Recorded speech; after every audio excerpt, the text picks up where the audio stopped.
My name is Jared Semenoff. I'm with Acro Media, and I have the honor of introducing our next few speakers who are going to talk about the art and science of partner compensation. We have David Bakey from Harry's and Scott Brazina from Impact. So take it away, gentlemen. Great, thank you very much. Back from lunch. We're excited to be here with you guys here at SubSummit. So I'm Scott Brazina, CMO of Impact, a partner automation SaaS software provider to a little over 1,000 leading brands, including Harry's.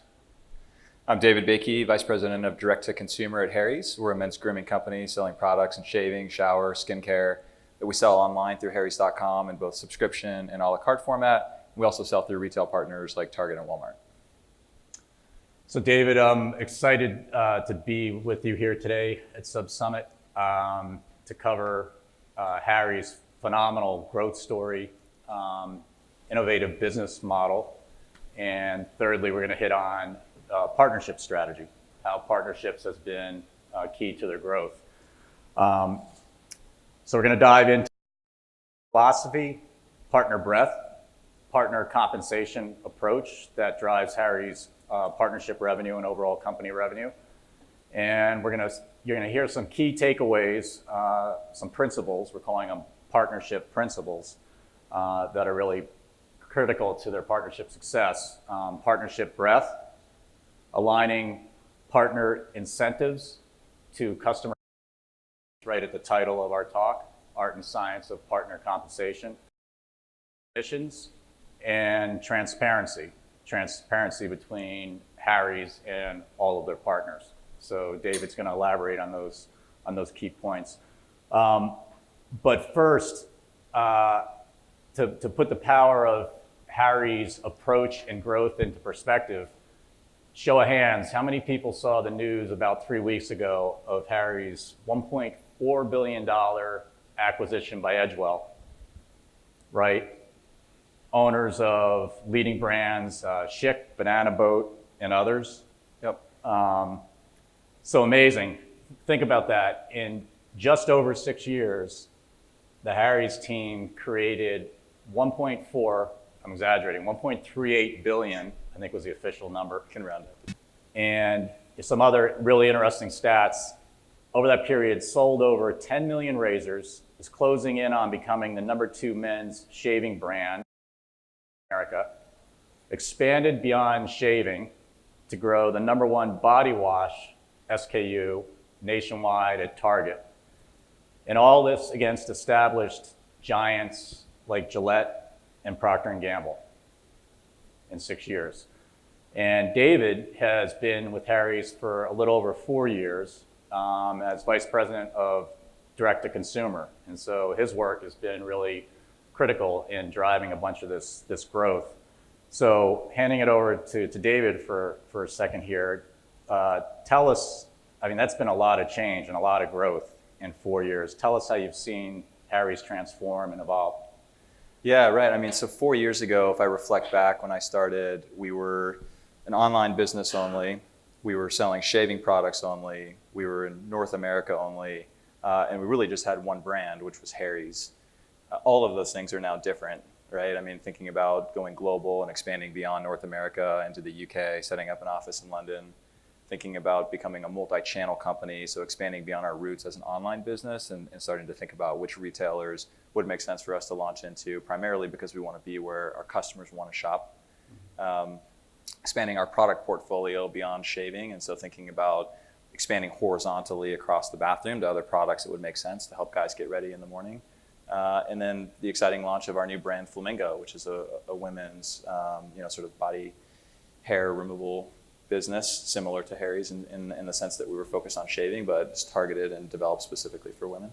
So lots of change over the last 4 years. Yeah, and we were talking last night about and a week or so ago too, about what about the impact of this news, Edgewell? How's that impacting? We're really excited about it. I mean, I think that both companies, both Harry's and Edgewell, which is the parent company of Schick and Banana Boat, have a lot of things to bring to the table, and it's going to be an exciting way for us to really accelerate the plans that we had for Harry's. the sort of manufacturing capability that Edgewell brings to the table, the ability to really accelerate our distribution and sales plans, but merging that with what Harry's has done on branding and selling direct to consumer, and hopefully infusing some of that into the brands that Edgewell already has. We're hoping that this is like a really great merger for us.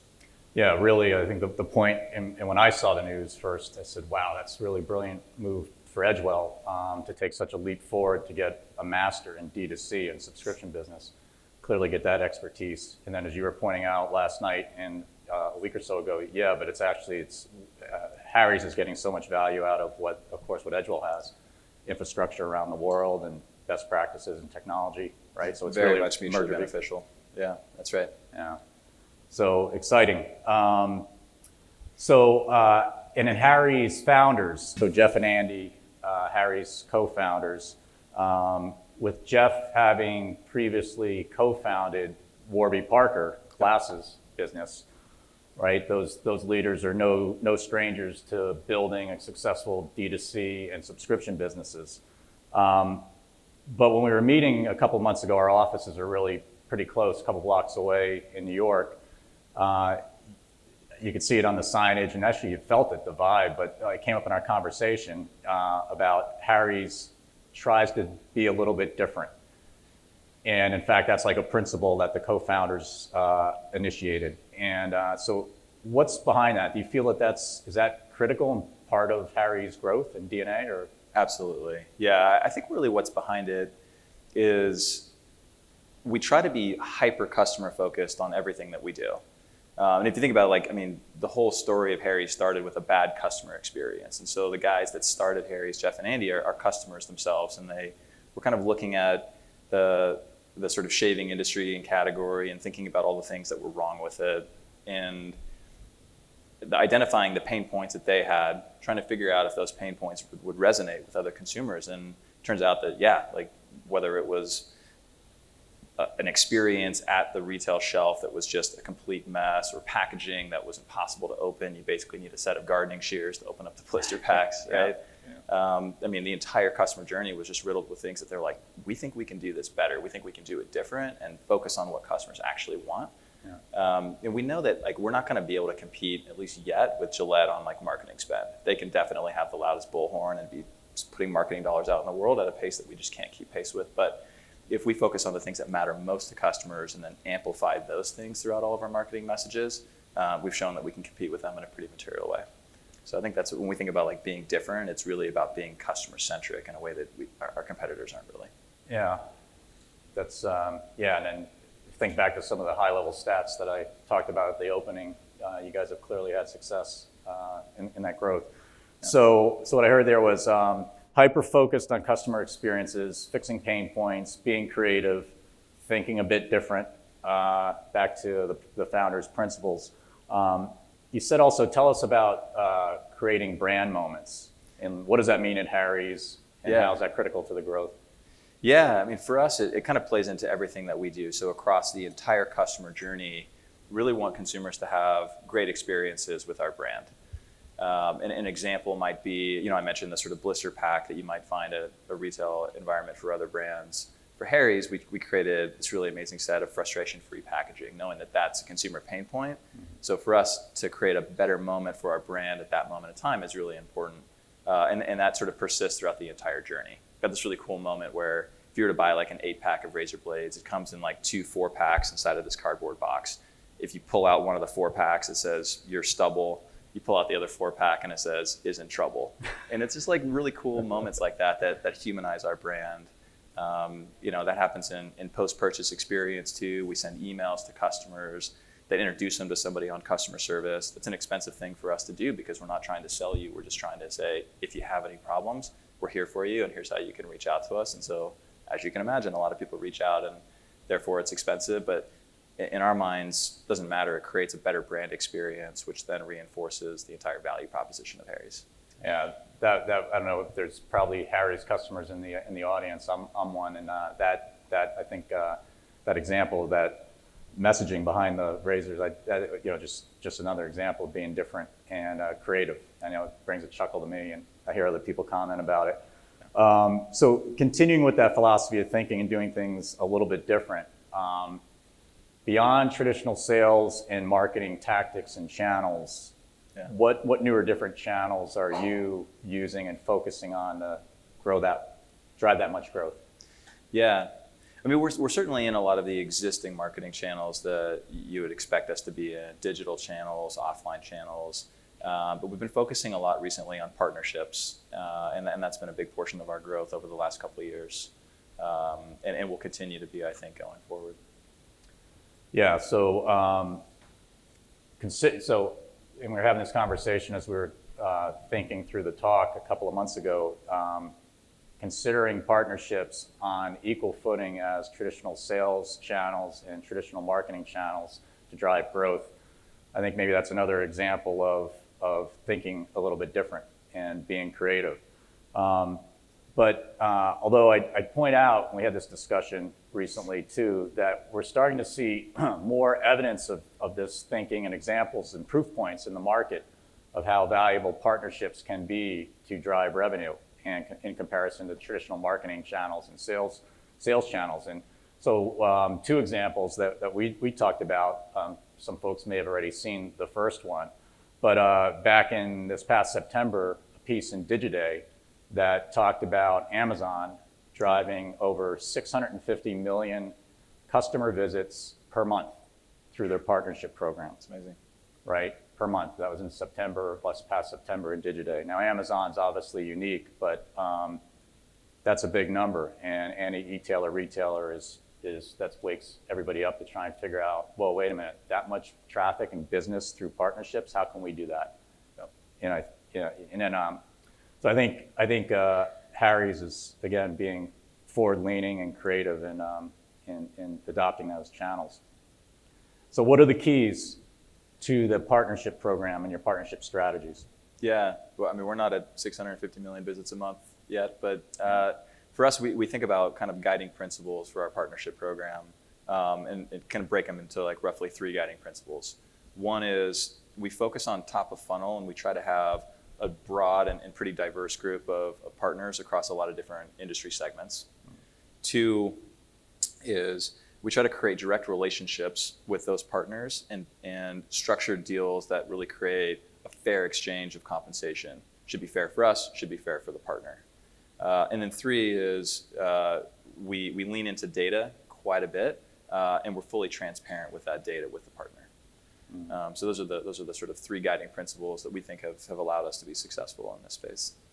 Yeah, so let's dive in a little bit deeper in that first partnership guiding principle, partnership breadth. Give us a feel for the breadth, the different span types of partners that are in your partnership program. Yeah, certainly. So, I mean, like I mentioned, we focus mostly on top of funnel, which means we're trying to get people to be introduced to Harry's for the very first time through these partnership efforts. And that comes to life through content partnerships with companies like Business Insider and Men's Health.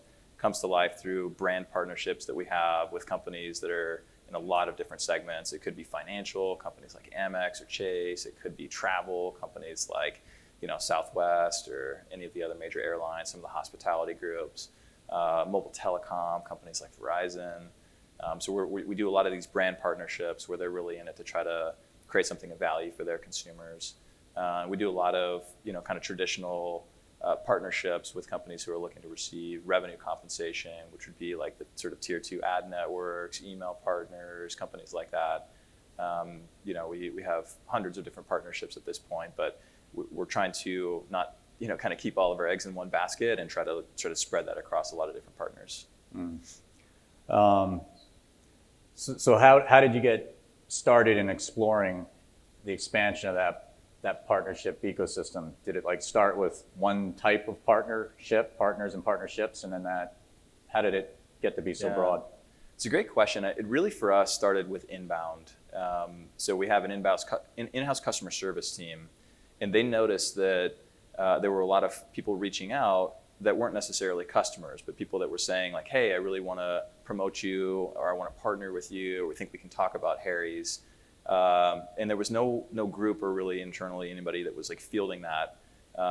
so the customer service team started like forwarding these to me, and then we got to a point where we set up an alias, like partnerships at harrys.com or whatever it is. And so I started like reading through these emails, and a lot of them were things that were maybe too small or not right. But, maybe once a week we were getting something and we're like, this is interesting. Like, yeah, we would definitely do that if we had the capability of doing it. And so we started looking at technology partners and came across Impact as a tool to help us enable this. What we noticed once we had the ability to start doing some of these partnerships is that we would identify patterns in the types of companies that were reaching out. So just a like random example, if hypothetically, like suppose Chase Bank reached out and said, hey, we want to do this type of deal, the next logical step is like, okay, well, if that's interesting, well, gosh, wouldn't American Express or Discover or Wells Fargo and any of the other financial institutions be interested in something similar? Yeah. So as we started forging these partnerships and relationships, we started turning it into a little bit of an outbound approach too, where we would then reach out to the other similar companies and say, hey, we have a deal with such and such. Do you want to do something similar? Who would be the right person to talk to? And so we kind of started putting a team in place internally to run that channel and to think about kind of absorbing any of the inbound requests that would make sense, but also started to do some outbound as well. Yeah, so inbound, got your antennas up, try one or two, starts to work, and then go to other like birds of a feather in that segment. That's exactly and right. Build a team around it. Yep. Yeah, that's brilliant. And so out of that journey, because it's been a couple of years, what's like the most interesting or exciting or strange kind of partnership experience that you guys have had? Anything out there? I think for me, going into it, I sort of expected that we were going to be paying everybody a commission. Like, hey, you're going to promote Harry's and we'd be happy for you to do that, and we'll compensate you through a rev share or a CPA deal or something like that. And the thing that I found the most interesting was that a lot of companies actually weren't interested in that at all. They were looking for something of value that they could give to their consumers. So kind of opened our eyes to this whole pool of partners that we could, kind of create this mutually beneficial relationship with. We could create, a package of Harry's products that they could give to their consumers. That'd be a great way for us to introduce our brand to those people for the very first time. The brand that we were partnering with was super happy because now their customers got something of value, but we weren't actually paying a CPA. We're basically funding this through product donation or, product, gifts to consumers. So that to me, I think was like probably the most interesting, because as long as you can track back the number of customers that come and continue to be loyal to Harry's brand, you can sort of do that to infinity. It's not like you're paying, a CPA or a revenue share. So I think that was pretty interesting. Yeah, it's interesting. So what you're saying in there too is what's fair remuneration payment for a partner is not always monetary. Right. That's probably a pretty creative and exciting recognition in how you can scale that. I think that's right. I mean, and that sort of is like our principle number 2, which is if we think about what makes the most sense, it's not always, hey, you're going to promote Harry's and I'll pay you. Certainly that's some of it, and there's a lot of that, and we're happy to do that. But when we really get to know the partners, we want to understand what motivates them. What are they in this for? And revenue can be a thing. Rewarding your customers can be a thing. Some of our partners want content. Think about like the blogs that are out there, and they're constantly trying to come up with new content to get readers back to their site. If we can help them create the content, maybe that's all the compensation that they're looking for. So there's a lot of different ways that we've thought about how do we structure a deal that's mutually beneficial. And the only way to really do that is to get to know the partner, have a bunch of conversations with them about what does success look like, and try to create be creative when it comes to the deal. So maybe that's, again, we're trying to structure this talk with some key principles and takeaways on growth through partnerships. So maybe principle 1, I think what we heard was breadth of partnerships. Yep. Right, that's key. Principle 2, fair exchange with that partner and a personal relationship. Yeah. And that fair exchange may not always be money. That's exactly right. That's exactly right. And so and that's probably for us. I mean, it's probably 50% of our partnerships at this point fall in the sort of, we're not really paying them, other than we're sort of like giving them product that they can give to their customers. Okay. Wow. All right. It's that big. Over half, not money. Right. That's great. That's very creative, right? And so then what's principle 3? Principle 3 is it's data and it's transparency. Yeah. For us, what that means is we know what's important to us, which is we're trying to drive new customers to Harry's. We want to do that at the top of the funnel. And so we need some way of tracking the number of customers that we're actually getting. We need a way of tracking whether or not those customers that we're getting are good quality. We're a subscription company in a lot of regards. Even if you're buying from us a la carte, we want to make sure that you're retaining with us and buying our products over time. And so the value of the customer that we're getting is very closely tied to retention, and we can calculate LTV. So from a data perspective, when we think about this sort of like fair exchange, we need to know if we're giving somebody a bunch of free product, how many customers are we getting from that? Are those customers retaining, and what's the lifetime value of those customers? When we have a set of kind of guiding principles that we think of as like CPA relative to LTV that we use for every channel that we're in. And that's no different in the world of partnerships. And so the data there becomes really important. Transparency, though, is also important. And this is important because as we think about how should we compensate some of these partners, especially the ones who are saying, like, I want a check every month, and that can come to life in a CPA or a revenue share deal, the amount for us isn't a one-size-fits-all. It's highly dependent on the quality of the customers that we're getting.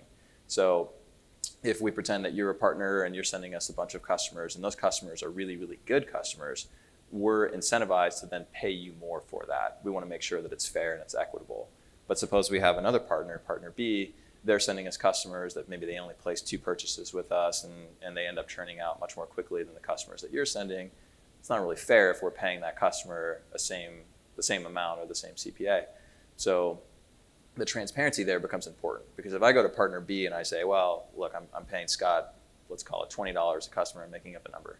If I go to them and say, I'm going to pay you $10 a customer, they're going to say, well, that's not really fair. Why are we making less? I don't understand. And so with most of our partners, all of our partners really, especially if there's contract and NDA in place, like we just open up the books and say, look, here's transparent. Like here's how much we're making. So here's how much we're willing to pay you. And Impact is a great tool for that because there's a neutral third party at play. They don't have to necessarily trust our data. They can look at the sort of Impact data.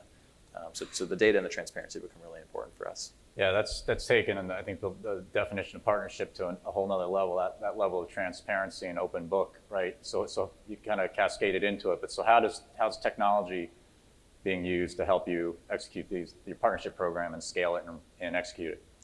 Yeah, I mean, so there's a lot of features within Impact that we leverage. So we're using like the Radius tool. I think first and foremost, having a place just even internally for us where we can have all of our partners consolidated. Like I can log into the tool, I can see the hundreds of partnerships, I can click into any one partner and I can see what is it that we agreed to with them. So like the deal terms are all there. We can have custom deal terms, right? And so in some cases I might say that we're not paying them anything, we're just giving them product. In other cases it might be a percentage of revenue. Another case it might be a CPA deal. But in all those cases I can sort of click in and see exactly what's going on. There's full transparency, so each partner has a login where they can see the number of sales they drove, how much money they're making. They don't have to trust us per se. I mean, I hope that they would, but they also know that there's a neutral third party at play where they can log in and they can see all of their own performance. And I think there's other cool features that we use too that become important when we think about how do we pay the right amounts to people. We use features like chained commission events as an example. And so instead of, if somebody comes to us and says, hey, we want to get a CPA for every customer that we send you, that's pretty standard in the industry. What would be risky for us is if we paid that CPA on the first transaction as a big balloon payment. Because if those customers don't retain, we could be flipped upside down pretty quickly. Yeah. So within Impact, we use this concept of like a chained commission event tied to subsequent transactions. So if a customer buys from us the first time, there's now a consumer ID. And we pay, suppose, like a smaller amount for that first transaction. If that customer comes back and buys box number 2 or box number 3, we can up the amount or pay an additional percentage of sale or an additional CPA back to the partner that drove that customer. So the amount that they make is highly tied to whether or not those customers were good or bad. So there's a bunch of features like that we use. And then back to that transparency, so letting the partners see that. That's pretty amazing, right? Because then it's they see the path to climb and increase their compensation from you. Yeah. And I imagine also for because on the other side, they have lots of companies and brands that they could partner with. And when they come across maybe a partner program and a brand like you, that's taking that approach, that true partnership and transparent approach, I imagine that must also kind of grow on itself. And they even put more energy into the partnership program with you. Absolutely.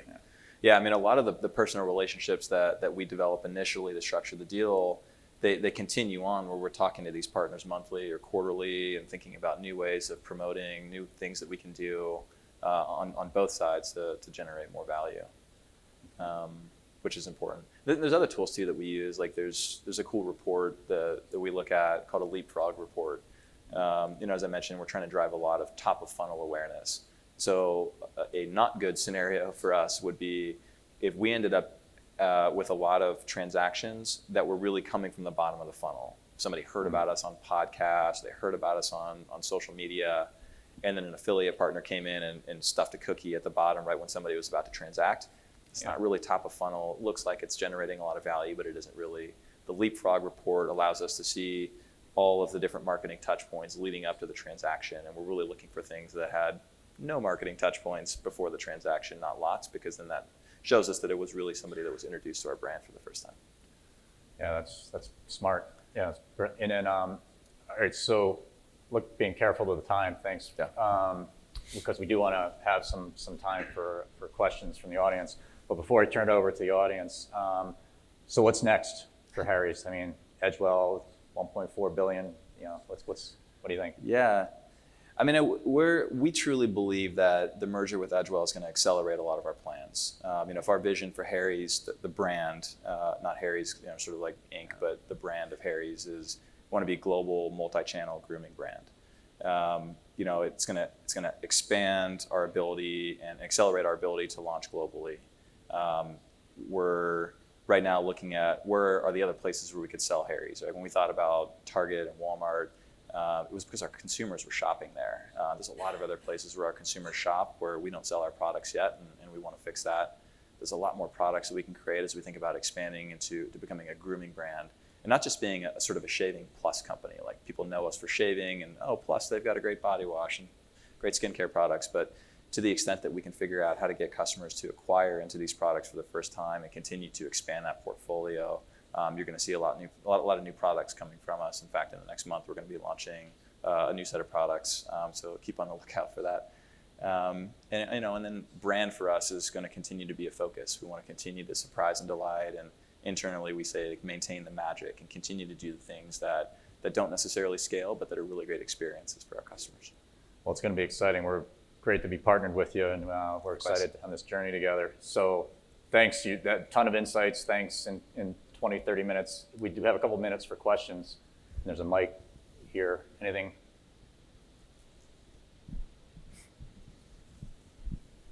Hi there. How do you track all of these different free products that you're giving out and the conversions that you get from them? Yeah, in a lot of cases we use either URL-based tracking or we use a discount code. So it depends on the partner and like what the technology is that they're able to deploy.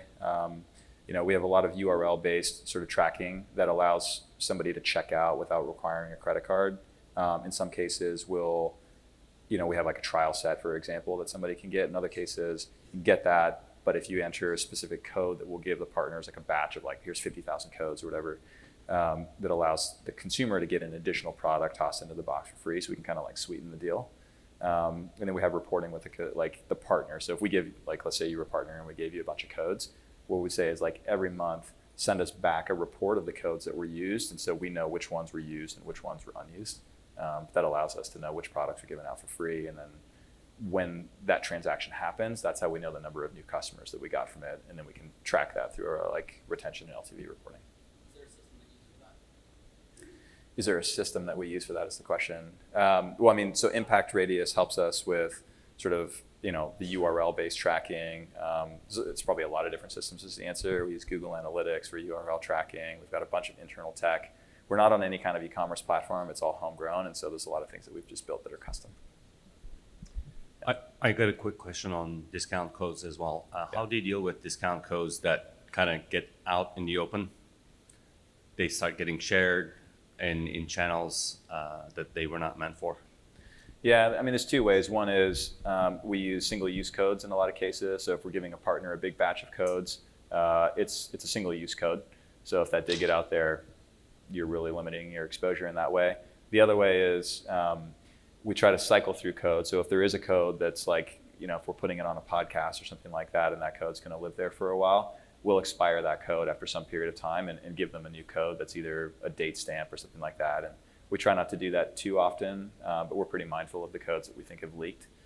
The other thing that we do is if we know that there's a code that's out there that a lot of people are using, but it has been leaked and it's showing up on a coupon website or something like that, we effectively re-tag that transaction as something that's coming through organically versus something that's coming through a partner program, so that we think about attribution in like a very specific way. Awesome. Thank you very much, gentlemen. That's all the time we have. If you guys have any other questions for them, I think you guys will be available in the hallway for the next little bit. Yeah. Okay. Yeah. Awesome. Thank you very much, everybody. Thanks, guys. Thanks.